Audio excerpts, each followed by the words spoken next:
అలా దాటి లంకాపురంలోకి ఆయన ప్రవేశించాడు. లంకాపురంలోకి ప్రవేశించాడు. ఆకాశానికి ఎగరాలి అంత ఎత్తు విమానం. బెంగళూరు నుంచి హైదరాబాద్ వెడుతుంటే ఎగిరే ఎత్తు వేరు, బెంగళూరు నుంచి అమెరికా వెడుతుంటే ఎగిరే ఎత్తు వేరు. ఆ మార్గాలు ఉంటాయే వాటిని ఇప్పుడు సైంటిఫిక్ పరిభాషలో స్ట్రాటోస్ఫియర్, ఆటోస్ఫియర్, ట్రాపోస్ఫియర్ అంటారు. వాటిని మన పూర్వులు ఎప్పుడో పేర్లు పెట్టారు, కనిపెట్టారు. సిద్ధ మార్గం, సాధ్య మార్గం, చారణ మార్గం అంటారు. హనుమంతుడు ఎగిరింది చారణ మార్గంలో. సుందరకాండలో మొదటి సర్గలో మొదటి శ్లోకంలోనే ఉంటుంది ఆ పరిభాష. తతో రావణ నీతాయా సీతాయా శత్రుకరీశనక ఏష పదం అన్వేష్టం చారణాచరితే పధీ. వెంటనే ఇక్కడి నుంచి మహేంద్ర పర్వతం నుంచి ఇలా దూకగానే ఆకాశ మార్గంలో వెళ్ళాడు. ఆకాశంలో ఒక మార్గం కాదు, సిద్ధ మార్గం, సాధ్య మార్గం దాటి చారణ మార్గంలోకి వెళ్ళాడు. అంటే ఈ స్పియర్లను వాతావరణంలో ఉన్న పొరలు ఉన్నాయి, 2-3 పొరలు దాటాడు. అంత ఎత్తు ఎగిరితే కానీ లంకకి వెళ్ళలేడు. అమెరికాకి వెళ్ళాలంటే ఎత్తు ఎగరడం వేరు, వేగం వేరు.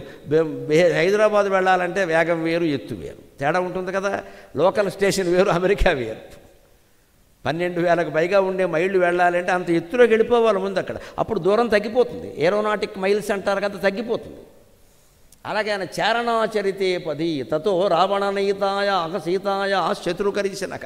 రావణాసురుడు ఎత్తుకుపోయినటువంటి సీతాదేవిని వెతకడానికి చారణ మార్గంలో వెళ్ళాడు అని చెప్పాడు సుందరకాండ మొదటి శ్లోకంలోనే వాల్మీకి మహర్షి. అక్కడే ఒక గొప్ప మాట వాడాడు, మనం గ్రహించాలి. శత్రుకరీశనక అన్నాడు. శత్రువుల్ని కృషింపజేసినటువంటి హనుమంతుడు అన్నాడు. ఆలోచించండి దయచేసి. అంతవరకు హనుమంతుడు ఏ శత్రువుని చంపాడండి? సుందరకాండ వరకు ఒక్కరిని కూడా చంపల. మరి ఈ మాట ఎలా పనిచేస్తుంది? ఊరికే పోగొట్టడానికి అన్నాడా? అక్కడే త్రిపుర సుందరీ కాండ. కేవలం సముద్రం దాటడం కోసమైతే శత్రుకరిచిన పదం వాడక్కల. గుంటూరు శేషేంద్ర శర్మ గారు మహానుభావుడు, చాలామందికి తెలుసుంటాడు. జ్ఞానపీఠం జారిపోయిన మహానుభావుడు, మహాకవి. ఆయన రామాయణం మీద అపూర్వ పరిశోధన చేసి 16 వ్యాసాలు రాశాడు. షోడశి అన్న పేరు మీద ఉంది, ఎన్నో ముద్రలను పొందింది. అందులో రాస్తాడు ఈ సుందరకాండ విశేషాలన్నీ. ఇది మామూలు బందరకాండ కాదయ్యా, ఇది త్రిపుర సుందరీ కాండ. లలితా సహస్రం పక్కన పెట్టుకుని అన్వయం చేసుకుని, లేకపోతే ఒక్కడి తెలియదని చెప్పాడు. లలితా సహస్రంలో నామాలని సుందరకాండలో వస్తాయి, అందుకే సుందరకాండ చదవడం పుణ్యం అన్నారు. అది మంత్రశాస్త్రం. అది అందులో మంత్రాల్లో పేర్కొన్న నామాలు గురుప్రియా అలాంటివన్నీ ఇందులో ఉంటాయి. అవి సీతాదేవికి విశేషణాలుగా వాడాడు. లలితా సహస్రంలో నామాలను సీతాదేవికి వాడాడంటే సీతాదేవి ఎవరు? త్రిపుర సుందరీదేవి. రాముడు ఎవరు? పరమేశ్వరుడు. హనుమంతుడు ఎవరు? సాధకుడు, జీవుడు. అందుకని ఇక్కడ శత్రుకరిశనక. మీరు గమనించండి, రామాయణం తెలిసిన వాళ్ళకి అందరికీ తెలుసు. ఈ సుందరకాండలో సముద్రం దూకడానికి ముందు హనుమంతుడు ఏ ఒక్కరినైనా చంపాడా? లేదే. మరి శత్రుకరిశనక ఏమిటి అంటే అంతఃశత్రువుల్ని కృషింపజేసిన వాడు.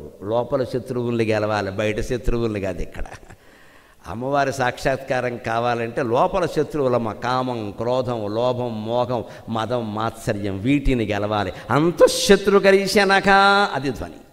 వాల్మీకి పైకి చెప్పడు, లోపల ధ్వని అది చెప్పడమే మా పని. ఆయనది ధ్వని, ఇది మా పని. బయట శత్రువులనైతే హనుమంతుడు అంతవరకు ఎవరిని చంపలేదండి. అక్కడ ఏదో వెళ్ళిన తర్వాత అశోకవనం ధ్వంసం చేశాడు, అక్షకుమారుని చంపాడు, ఏదో చేశాడు. అంతకుముందు ఎవరిని చంపలేదు ఆయన.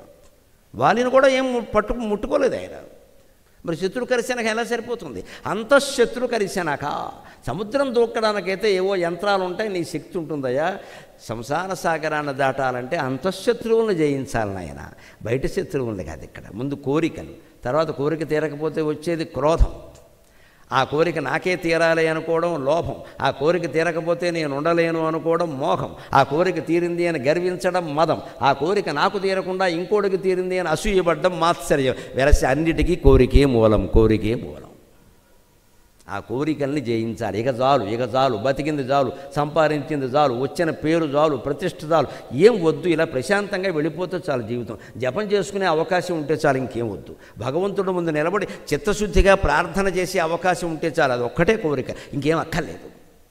గుళ్ళోకి వెళ్ళామంటే దేవుడి ముందు నిలబడి హాయిగా నిజాయితీగా దమ్మున్న వాళ్ళే ప్రార్థన చేయాలి. ఏడు మొహం పెట్టుకుని కాదు. ఇక్కడ ఏడు మొహం పెట్టామంటే పాపాత్మలం అన్నమాట. పాపాలు వచ్చేస్తున్నాయి లోపల నుంచి. ఇక్కడ నిజాయితీగా వెళ్ళి ప్రార్థన చేయాలంటే చిత్తశుద్ధిగా ఉండాలి. అక్రమ సంపాదన పనికిరాదు. నేను నిలబడ్డాను, నన్ను ఎందుకు కాపాడవని వేలెట్టి అడగగలగాలి దేవుణ్ణి. అది చిత్తశుద్ధి, అది నిజాయితీ. అటువంటి వాడు జయమే సాధిస్తాడు, అపజయం ఉండదు అక్కడ. శత్రు కరిశనహ అంటే అర్థం అది. ఈయన ముందే అంతఃశత్రువులను జయించాడు. హనుమంతుడికి ఏ కోరికలు లేవు కాబట్టి ఎవరి మీద కోరిక తీరలేదని కోపం రాలేదు, గర్వం రాలేదు, అసూయ లేదు, ఏమీ లేదు ఆయనకి. అంతఃశత్రుకరిశనక తతో రావణ నీతాయా సీతాయా శత్రుకరిశనక ఈష పదం అన్వేష్టం. ఒక్కసారి ఆకాశ మార్గంలో ఉండే ఒక మార్గానికి చేరుకోవడం కోసమేనా చరణాచరితే పది, చారణులు చరించేటువంటి ప్రదేశంలోకి వెళ్ళాడు.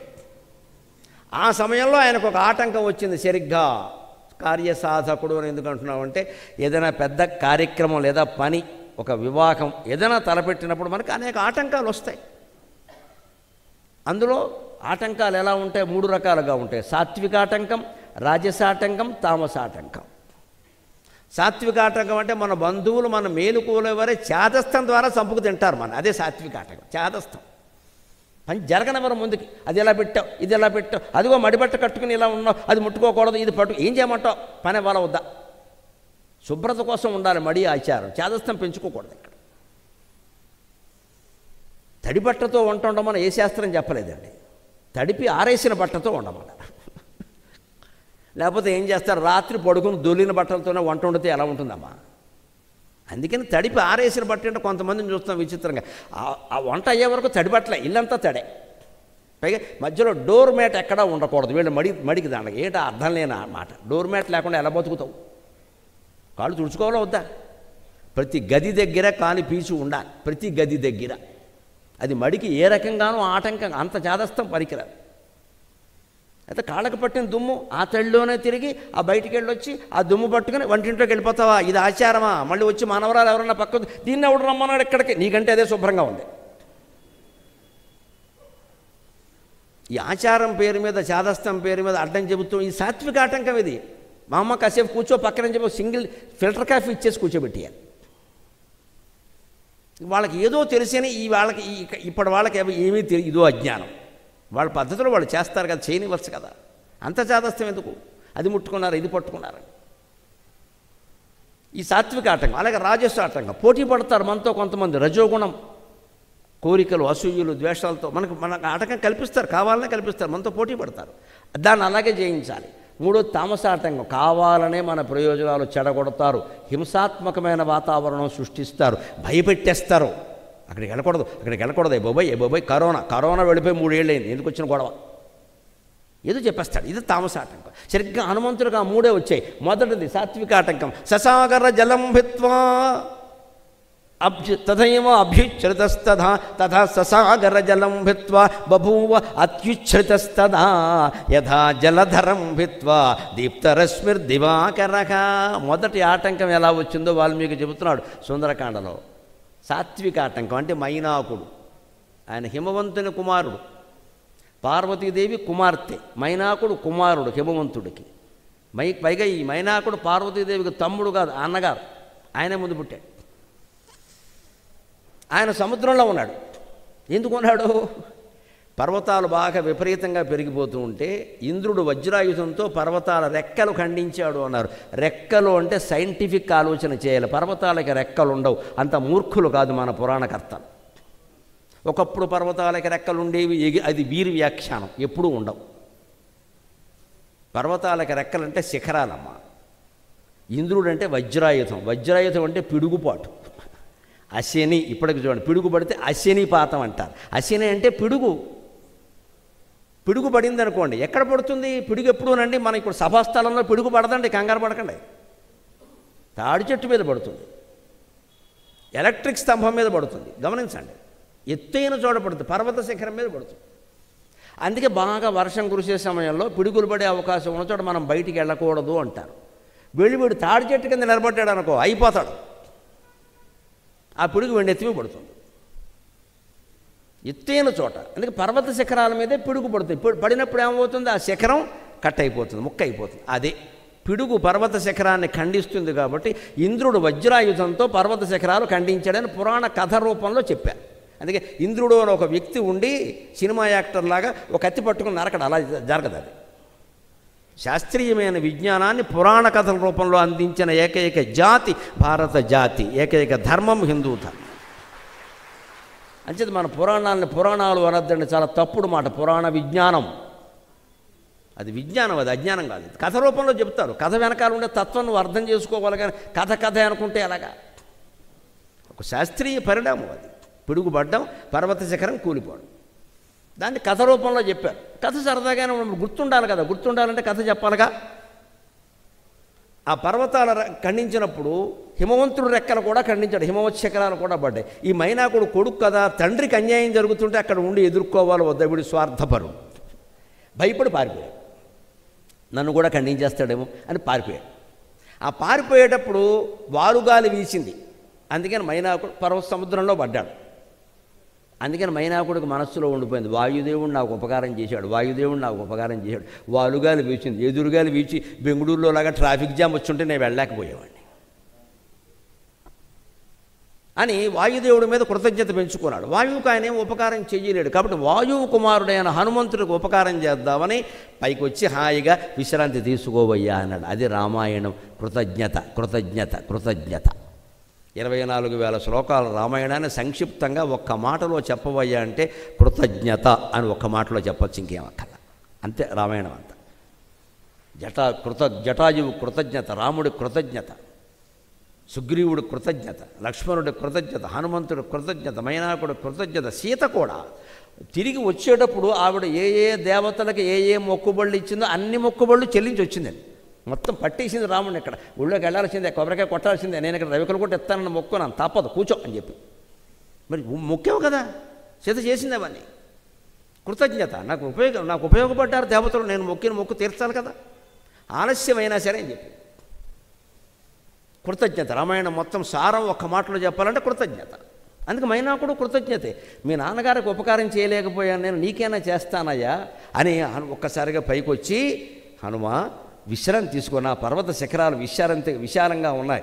మరి ఇంద్రుడు నరకలేదు కదా, అందుకని విశాలంగా ఉన్నాయి. ఇక్కడ మంచి పళ్ళ తోటలు అన్నీ ఉన్నాయి, మీ కోతులకు బాగుంటాయి. కోతులకు బళ్ళే కదా కావాల్సింది, కోతి శాకాహారి, అందుకని పళ్ళ తోటలు అవి ఉన్నాయి. హాయిగా తిని విశ్రాంతి తీసుకుని పళ్ళ రసాలు తాగి వెళ్ళవయ్యా, మరింత బలం పుంజుకొని. తప్పులేదు, ఇదే సాత్విక ఆటంకం. మనకి మేలు చేసే ఉద్దేశమే, వేరే మైనాకుడికి వేరే ఉద్దేశం లేదు. కానీ ఆటంకమా కాదా? ఇందుకోసం మన హనుమంతుడు ఆగితే ఏమవుతుంది? రాత్రిపూట అక్కడ చిందు విందు అన్నీ ఏర్పాటు అవుతాయి కదా పర్వత శిఖరం. అందులో మూన్ లైట్ డిన్నరు పైనుంచి వెన్నెల. పైగా ఈయన బయలుదేరింది పూర్ణమే, సీతాదేవిని వెతికింది పూర్ణిమ. ఓ బ్రహ్మాండం. అక్కడ కూర్చుంటాడు ఆయన. ఒక పళ్ళరసమే, వేరే ఏం కాదు అనుకోండి. పళ్ళరసం పూసుకుని అప్పుడు ఏమంటాడు ఆ మైనాకుడు తిన్నగా ఉండక, ఇప్పుడు ఇంతకీ ఎందుకు ఎడుతున్నావు అంటాడు. సీతాదేవిని ఒక ఆవిడ ఉందయ్యా, ఆవిడని వెతక, నీకేమవుతుంది అంటాడు. నాకేం అవదండి, ఏమవుతుందో లేదా, ఏంటిది పిచ్చి పనులు ఎందుకే అనవసరంగా. ఇగో నాకు తెలిసిన ఒక ఆయన ఉన్నాడు, మా మేనత్త కొడుకు, ఇలాగే అనవసర విషయాలు వేలేటి దెబ్బైపోయాడు అని పిచ్చి కథలు చెప్తాడు, పని ఆగిపోతుంది. ఎప్పుడు ఈ పుచ్చుకునే డిన్నర్లు తినే డిన్నర్లు ఇలాగే ఉంటాయి, పనికి మాలిన మాటలు అన్నీ ఉంటాయి ఇక్కడ. అందుకని అక్కడ ఆగాడు అంటే పని ఆగిపోతుంది. పైగా ఎలా వచ్చేట సరిగ్గా త్రిపుర సుందరి సాధన, ఆత్మసాక్షాత్కారం చేసేవాడికి సాధనకి అడ్డంగా వచ్చే సాత్విక ఆటంకాలు ఎలా ఉంటాయంటే, సాగర బలం జలం భిత్వా, జలాన్ని భేదించుకుని వచ్చాట హనుమంతుడు. పైకి వచ్చాట. హనుమంతుడు కూడా ఆశ్చర్యపోతున్నట్ట, ఎవరు పైకి వస్తున్నారు, ఎవరు రాక్షసుడేమో గుద్దుగుద్దేద్దాం అనుకున్నట్టు. మైనాకుడు పర్వతం వస్తోంది, ఆయనకి వెలిగింది. ఇది ఏదో మనకి ఆటంకం ఏమిటో తేల్చుకుందాం, తొందరపడి గుద్దేయడం ఎందుకు, మంచివాడిని పోగొట్టుకోవడం అని ఆగాడు. బభూవ అత్యుచ్ఛ్రితగా, బాగా ఎత్తుగా వచ్చేసట, ఎత్తుగా తన దారికి అడ్డంగా. మరి రావాలిగా, లేకపోతే దాటుకుని వెళ్ళిపోతాడు. అత్యుచ్ఛ్రితగా బాగా ఉన్నతంగా వచ్చాట, ఎత్తుగా ఉన్నట్ట. ఎలా వచ్చాట ఆ ఉపమానంలో చెబుతున్నాడు.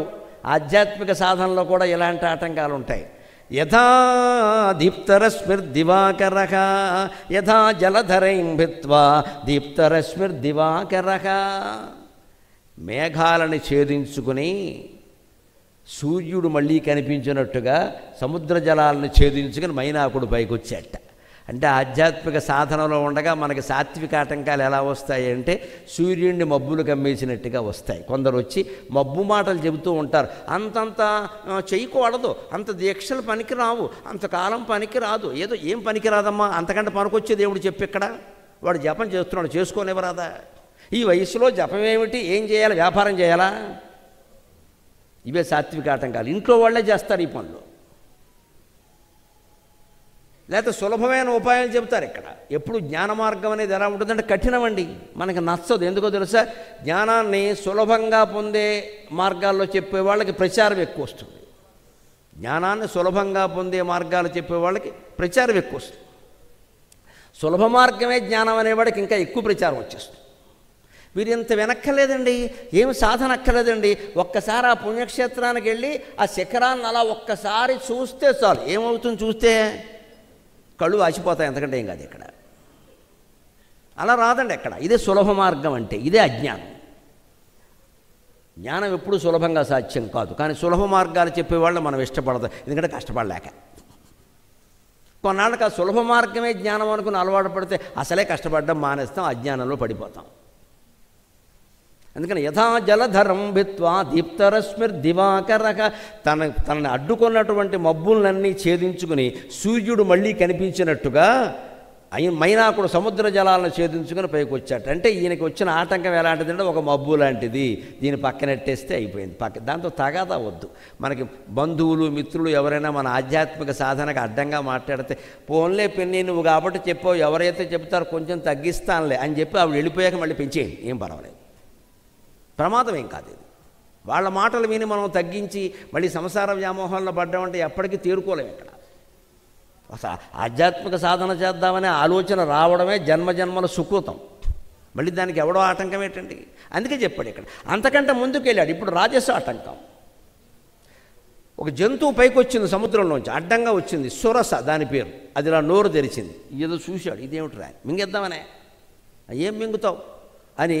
అది 10 అడుగులు నోరు తెరిచింది. ఈయన 20 అడుగులు శరీరం పెంచాడు. ఎలా పెంచాడు? అణిమ మహిమ గరిమ లఘిమ ప్రాప్తి ప్రాకామ్యం ఈశత్వం వశిత్వం చ అష్టసిద్ధయక. హనుమంతుడు యోగి, అష్టసిద్ధులు సాధన చేశాడు పతంజలి మార్గంలోనే. అప్పటికి పతంజలి లేడు తర్వాత.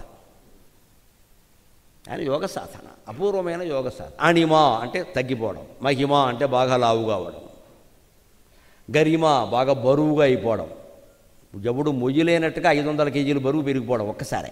బాలకృష్ణుడు మహామాయ, శకటాసురుని చంపాలి, వాడు అక్కడ ఉంది, బండి రూపంలో ఉన్నాడు. ఈయన గమనించాడు, తల్లికి తెలియదు యశోదకి. అందుకని ఏం చేశాడు పెద్ద మాయ, ఆవిడ ఒళ్ళో కూర్చొని పాలు తాగుతున్నవాడు గుండెత్తు ధాన్యం క్వింటాల్ బస్తాలా అయిపోయాడు. క్వింటాల్ బస్తా ఇంత చేస్తే 3 నెలల శిశువు, 6 నెలల శిశువు, 6 నెలల శిశువు క్వింటాల్ బస్తాలో ఉంటాడు, అయిపోయాడు.